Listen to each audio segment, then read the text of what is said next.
చూడమ్మా, నువ్వు వెనక్కొచ్చింది ఈ సెల్లు తీసుకెళ్ళడానికని నాకు తెలుసు.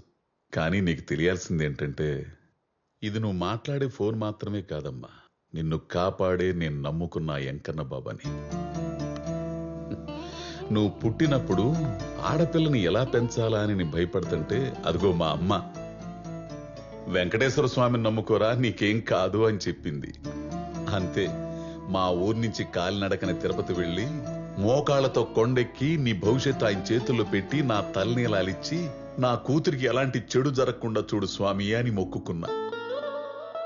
అప్పటినుంచి నా నెత్తిన జుట్టు పెరిగినప్పుడల్లా నాలో భయం పెరిగేది నీకేమైనా అవుతుందేమోనని. అందుకే 2 వారాలకోసారి తిరుపతి వెళ్ళి ఇప్పటికీ గుండు కొట్టిస్తా, అదే మెయింటైన్ చేస్తా. మరి ఆయన కనుసన్నల్లో పెరుగుతున్న నిన్ను ఒకడు వాడి మాయలో పడేసి నువ్వు తప్పు చేసేలా చేసి నా జీవితంతో ఆటలాడుకోవాలని చూస్తే గోడ మీద ఉన్న ఆయన చూస్తూ ఊరుకుంటాడా? అందుకే సెల్ ఫోన్ మర్చిపోయేలా చేశాడు, మళ్ళీ వెనక్కి నా దగ్గర తీసుకొచ్చాడు. నాన్న, సంతోష్ గురించి తప్పుగా అనుకుంటున్నారు, తను చాలా మంచోడు. ఓసి నా పిచ్చి తల్లి, నీకో విషయం తెలుసా? ఈ భూమి మీద జరిగే పెళ్లిళ్ళు గాని, తిరిగే జంటలు గాని, ప్రయాణం మొదలుపెట్టినప్పుడు మొదట్లో అందరూ మంచివాళ్లే అనుకుంటారు. మధ్యలోకి వెళ్ళాక అసలు నిజ స్వరూపాలు బయటపడి మోసపోయామని చెప్పి నెత్తిని చెంగు చేసుకుని కూర్చొని ఏడుస్తారు. నాన్న, మీరు చెప్పే పర్సన్ లాంటి వాడు కాదు సంతోష్. ఒక్కసారి కలిసి మాట్లాడితే. ఏందమ్మా కలిసి మాట్లాడుకునేది? ఫోన్లో పోట్లాడుకుంటేను. రాత్రి జరిగింది చెప్పలేదా? అది చెప్పడు. బేబీ, పప్పి, నిద్రలు ఇచ్చావా, స్నానం చేశావా, ఏ సోపు రుద్దుకున్నావు, ఏ సెంటు కొట్టుకున్నావు, ఏ టిఫిన్ తిన్నావని ఎదవ సోదంతా అడుగుతాడు గాని నీ బాబుని తిట్టి తగలెట్టానని మాత్రం చెప్పడే. ఏమ్మా, మెసేజ్ పంపించాడు కదా, చదవనట్టు అలా యాక్ట్ చేస్తావేంటి? మీ మీద నానా, ఆ మెసేజ్ నేను చూడలేదు, ఇప్పుడే అడుగుతాగాగు. ఇప్పుడు ఫోన్ చేస్తే ఏం చెప్తాడు? తాగిన మత్తులో తెలియకుండా ఏదేదో వాగేశాను, సారీ బేబీ అంటాడు. దానికి నువ్వేమో just live it, let's still it అనేసి వాడి కౌగిలికి వెళ్ళిపోతావు, కరిగిపోతావు. తర్వాత మళ్ళీ మొదటికి వచ్చేస్తారు. 25 సంవత్సరాలు పరాయి కన్ను పడకుండా పెంచుకున్న పిల్లని మాయ చేసి తండ్రిని మోసం చేసేలా చేసిన వాడికి మళ్ళీ తిరిగి తనకు అనుకూలంగా మార్చుకోవడం పెద్ద పైన చెప్పు. చూడమ్మా, మీ నాన్నకి నీ మీద ఉన్న ప్రేమ కంటే నీకేమైపోతుందో అన్న భయమే చాలా ఎక్కువ. నా మాట విని ఆయన చెప్పిన సంబంధం చేసుకో. ఆయన కాస్త ధైర్యంగా బతికేడు చూడు, లేకపోతే అంతా సమాధే. అవునమ్మా, మా అమ్మాయిలాగా నువ్వు అన్ని మ్యాచ్ చేసినా ఈ ఒక్కసారికి మీ నాన్నగారు చూసిన సంబంధం చేసుకో. ఎందుకంటే అన్నిసార్లు నువ్వు ఫోన్ మర్చిపోలేవు, మళ్ళీ వచ్చి ఆయన బతికించలేవు.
హాఫ్ వేలో ఓపెన్ చేస్తే అదన్నమాట మ్యాటర్. తన సెల్ ఫోన్ తెచ్చుకుంటాను నేను గర్ల్ ఫ్రెండ్ బాయ్ ఫ్రెండ్ నెంబర్ని బ్లాక్ చేసింది. ఈ లవర్గాడికి ఏమైందో తెలియక ఎవరిని అడగాలో అర్థం కాక మార్నింగ్ నుంచి ఎండలో ఎండిపోయాడు అనమాట. ఈ లవర్గాడు ఇంతనే. ఉర్రే, ఆ లవర్ ఆ పదం ఏదో సరిగ్గా పలకరా. చివరి రా తీసుకొచ్చి మధ్యలో పెట్టి, మధ్యలో రా తీసుకెళ్లి చివరిని పెట్టి దాన్ని నలిపేసి ఇస్త్రీ చేస్తున్నావు. ఇంతకీ ఆ లవర్ అది నేను చెప్పానే. అదంతా ఎందుకులే గానీ, ఇప్పుడు ఏంటి, నువ్వు అర్జెంట్ గా పద్దుతో మాట్లాడి వాళ్ళ గుండు తండ్రితో జరిగిన గొడవంతా చెప్పి నీ నెంబర్ అన్బ్లాక్ చేయించుకుని ప్యాచప్ అయితే తప్ప మాతో చీర్స్ కొట్టనంటావు, అంతే కదా? నువ్వు చెప్పినంత ఈజీ కాదు. అక్కడ పొద్దు నుంచి ఆడబాబు ఇంట్లో తగలడ్డాడు. అంటే హీరోయిన్ బయట తీసుకొచ్చేంత ఫిజిక్ మన దగ్గర లేదు కానీ ఆ ఫాదర్ క్యారెక్టర్ లోపల ఉండకుండా చేసే అంత వాయిస్ ప్లానింగ్ కామెడీ మనకి ఇచ్చాడు రే భగవంతుడు. ఎలా? హలో హలో, గుండు గోపాలం గారా? నా పేరు గుండు గోపాలం కదమ్మా, తిరుమల శెట్టి గోపాలం. అందులో కూడా గోపాలం ఉంది కదా సార్. ఏం కావాలి? సార్ నన్ను గుర్తుపట్టారా? లక్ష్మిని, విజయలక్ష్మిని. మీ కాలనీలో అప్పడాలు వేస్తుంటాను కదా. అప్పడాలు వేసేదానికి ఆడవాళ్ళు తెలుస్తావు కానీ నాకు ఎలా తెలుస్తావమ్మా? నేనే టెన్షన్ లో ఉన్నావు కానీ తర్వాత చెయ్యి. సార్ నాది టెన్షనే సార్. మీ కాలనీ అంతా అప్పడాలు సప్లై చేసి ఇంటికి వెళ్దామని బస్ స్టాప్ లో నుంచుంటే ఇక్కడ ఆటో డ్రైవర్లు నన్ను క్రీక్ అంటూ చూస్తున్నారు సార్. క్రీక్ అంటే? కొంచెం వచ్చి హెల్ప్ చేయండి సార్. నేను ఇక్కడ రెడ్ శారీలో బ్లౌజ్ లెస్ స్లీవ్లెస్ బ్లౌజ్ లో సెక్సీగా నిలబడి ఉన్నాను సార్. రండి సార్. అయినా స్లీవ్లెస్ జాకెట్ వేసుకుని సిల్క్ చీర కట్టుకుని రాత్రి 9 గంటల దాకా నువ్వేం చేస్తున్నావు అక్కడ? అంటే అందంగా ఉండటం నా తప్ప సార్? రండి సార్, నేను మీకోసం లైన్ లోనే ఉంటాను సార్. సరే లైన్ లోనే ఉండు, వస్తున్నా. నువ్వు వెళ్ళరా, నీ పని అయిపోయింది. అన్ని కనపడేటట్టు అప్పడాలు సంచేసుకుని నిలబడితే ఎగబడకుండా ఎందుకుంటారు? నీ గురించి కాలనీ మొత్తం ఎదుగుతుంటే నువ్వు ఇక్కడ కూర్చుంటావా? అమ్మ అన్నం పెట్టలేదు నలిగి ఈ అరుగు మీద కూర్చొని ఎవరితో సోది చెప్తావు నువ్వు? అమ్మా దొరుకుతాడని చూడు. దొరికాడు మిస్టర్. బొట్టెట్టుకుని గుడి. తొందరగా రండి సార్. ఇదిగో నిన్నే. ఏమైంది? సార్ వీడు నా పెట్టి తాళం తీసేసేలా ఉన్నారు సార్. నా మీద ఏదైనా ఆఘాయిత్యం జరిగితే దానికి కారణం మీరే అవుతారు సార్. ఎందుకంటే నా ఫోన్ నుంచి వచ్చిన లాస్ట్ కాల్ మీదే. వస్తున్నావా లేదా? గుండు, నా హార్ట్ బీట్. వస్తున్నాను, ఉండవమ్మా. వద్దు, మేడ పైన బట్టలనే తీసుకురా. సరేమ్మా.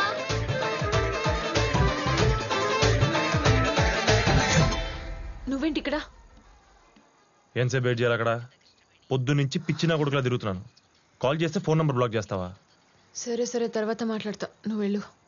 నేను వెళ్ళను, నువ్వు అర్జెంట్గా బయటికి రా. నాన్నున్నారు. లేడు, నేనే బయటికి పంపించాను. ఇప్పుడు నువ్వు వస్తున్నా రావట్లేదా? పొద్దు సీరియస్గా చెప్తున్నాను, ఇంకా లాగా ఉంటే మీ నాన్నతో కూర్చొని తెలుసుకుంటాను అటో ఇటో. అసలే మెంటల్ ఎక్కున్నాను, అనవసరంగా ఇంకా యాంగిల్ చూస్తాడు మీ వండాలు. వెళ్ళు, అమ్మకు చెప్పేసి వస్తా. వస్తావా?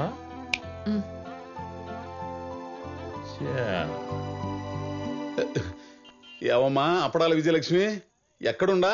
మీరు రావటం 10 నిమిషాలు లేట్ అయ్యేసరికి ఇక్కడ లేడీస్ సైకిల్ అద్దెకి తీసుకుని ఇంటికి వెళ్దాం అనుకుంటే అది పంచర్ అయిపోయింది సార్. దానికి పంచర్ వేయించుకుందాం తుమ్మ చెట్టు పక్కన ఉన్న పొదల్లోకి శ్యామలరావుని తీసుకొచ్చాను సార్. పంచర్ వేయించుకోవడానికి తుమ్మ పొదలో పోయావంటే ఇదేదో దెబ్బ అయిపోయే వారంలాగా ఉందే. అబ్బా శ్యామలరావు సార్, వీడు కూడా నా మీద చేసేస్తున్నాడు సార్. వేసేసాడా ఇంజెక్షన్? శ్యామలరావు సుందరరావు అని పొదల్లో పోతే ఇట్టానే ఉంటదమ్మా వ్యవహారం. ఏం ఆడోళ్ళమ్మా మీరు, పైకి భయపెడుతున్నట్టుంటారు, లటుక్కుని దొరికిపోతారు. కొరకు పెడుతున్నాడు సార్. నేను వచ్చేదాకా ఆగమను, లేకపోతే పొడుము అయిపోతావు. ఏ పొదల్లో ఉండా? రే శ్యామలరావు దొంకుక్క, నీకు నా టక్కులు వచ్చిన తర్వాత టక్కు టమర వాయిస్తాడు రా. ఎక్కడున్నావమ్మా అప్పడం? సార్ రండి సార్. ఎక్కడా? ఓ నీ అప్పడాలా, ఇక్కడేదో పెద్ద మెడికల్ క్యాంప్ రన్ అవుతున్నట్టుందా? ఏవమ్మా అప్పడాల విజయలక్ష్మి, ఎక్కడా?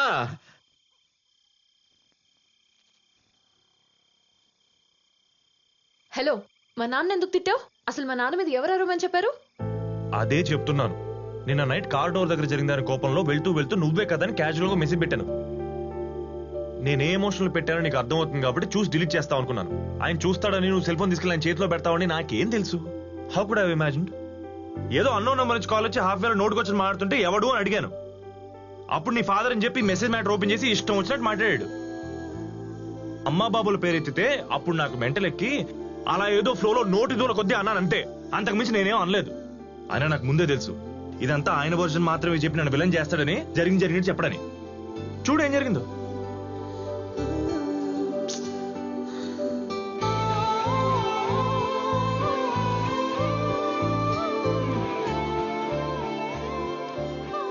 వద్దు, జరిగిందానికి వచ్చి సారీ చెప్పండి చెప్తాను. ఆయన పెద్దోడు, ఒక మాట అంటే నేనే పడాల్సిందే. I understand. కావాలంటే మీ ఇంటికి వచ్చి మీ నాన్న కాళ్ళ మీద పడతాను. I have no ego. Paddu, ఇంకా నా తప్పు ఉందని నీకు అనిపిస్తే నువ్వు ఏ పనిష్మెంట్ ఇచ్చినా నేను రెడీ. హాయ్ పద్దు బేబీ.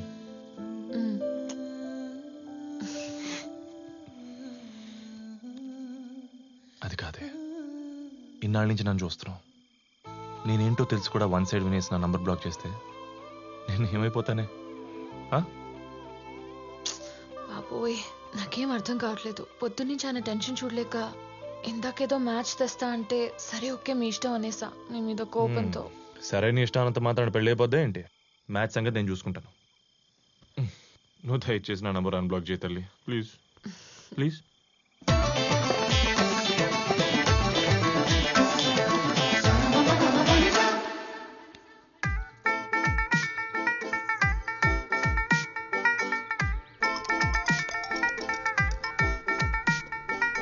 బాబు గారు, అమ్మాయితో ఏమైనా మాట్లాడాలనుకుంటే బాబు 2 minutes.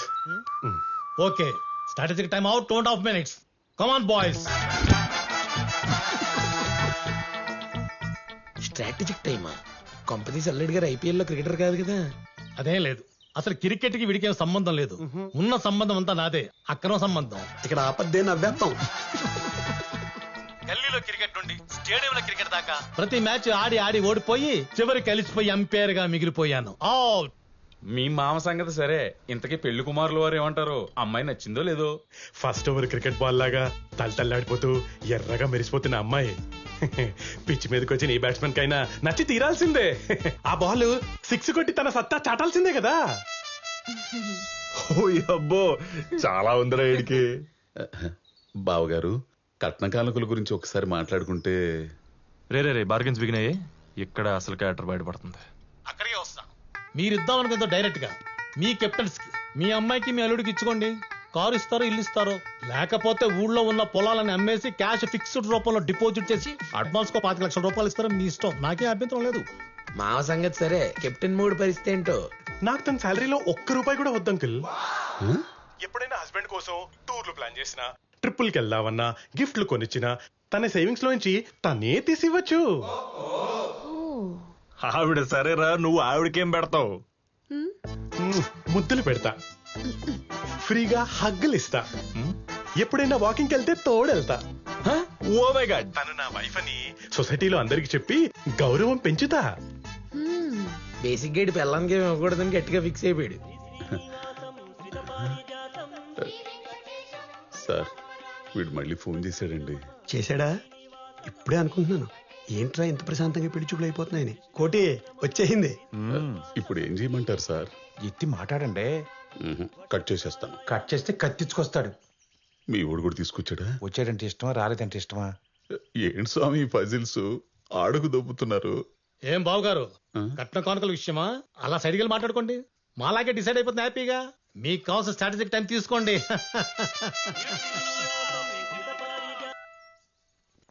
Hello hello uncle. Uncle లేదు, పెంకుల్ లేదు. ఫోన్ ఎందుకు చేస్తున్నావా? నీకు నాకేంటి మధ్య? ఈసారి కాల్ చేసావంటే ఫోన్ ఎత్తేది నేను కాదు, సిఐ నా ఇంటి పక్కనే ఉంటాడు, జాగ్రత్త. ఏంటి మాట్లాడితే సిఐఎస్ఏ పోలీస్ అని భయపడుతున్నారు? ఒకసారి ఆయనకి ఫోన్ ఇచ్చి చూడండి, అప్పుడు చెప్తా. ఏం చెప్తావా? ఏం చెప్తావు చెప్పు. ఏం చెప్తానా? తన కూతుర్ని ఫోర్స్ చేసి పెళ్లి చేద్దాం అనుకున్నాడు వాళ్ళ బాబు. క్రికెట్ బెట్టింగ్లు కట్టే మాఫియా టీంకి ఇచ్చి దేశం దాటిచ్చేద్దామని తన కూతుర్ని పెళ్లి పేరుతో అమ్మేసుకుంటున్నాడని విట్నెస్లతో సహా ప్రూవ్ చేస్తాను. Bro, they are King Kong and Godzilla. వాళ్ళ నా కారు బంగ్లా కొబ్బరి తోట అన్ని దొబ్బేసి తప్పించుకొని తిరుగుతున్నారు. నీకు కావాలంటే ఎస్ఆర్ నగర్ పిఎస్ లో ఫైల్ చేసిన ఎఫ్ఐఆర్ నా దగ్గర ఉంది, వాట్సాప్ లో ఫార్వర్డ్ చేస్తాను, చూసి రిప్లై చేయండి. అంతేకాదు అంకుల్ సార్, మా ఊళ్ళో నాలాంటి లింగబాబులు ఎంతో మంది వాడి పాడేసిన క్రికెట్ గార్డుల్ని మాస్కుల కింద కన్వర్ట్ చేసి కొన్ని తను వాడుకుంటూ మిగతా వాటిని బ్లాక్ మార్కెట్ లో అమ్ముకుని మింగి తింటున్నాడు ఎవరన్నా.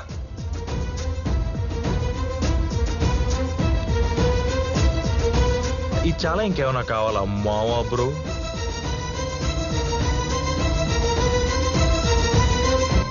ఇప్పుడు ఏం చెయ్యాలండి? క్యాన్సిల్ చేయండి. మీరు ఆడు చేపట్టే కదా ఇంత కాన్ఫిడెంట్ గా చెప్తున్నాడు. ఏమండి సెకండ్ ఎంపైర్ గారు, ఎంతవరకు వచ్చింది మీ స్ట్రాటజిక్ టైం? రూపాయి అటు ఇటు పర్వాలేదు, ముందు మ్యాచ్ ఆడదారండి. నెక్స్ట్ ఓవర్ చాలా స్ట్రాంగ్ గా వేయాలని చెప్పి డిసైడ్ అయిపోయాడు మా వాడు. బెట్టింగ్ భాష. ఏంటి అంకుల్, అంతా ఓకేనా? ప్యాడ్ కట్టుకొని దిగుతారా? గాడుందా?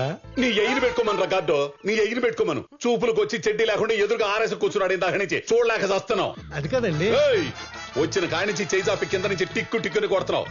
ఈ ఎడం చేయి ఇంతవరకు నరికేస్తా, తర్వాత మొండి చేయెత్తాలా. Out out.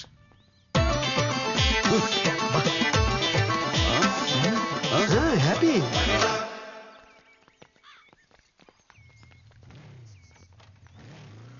అమ్మా, వెళ్ళి చీర మార్చుకోపో.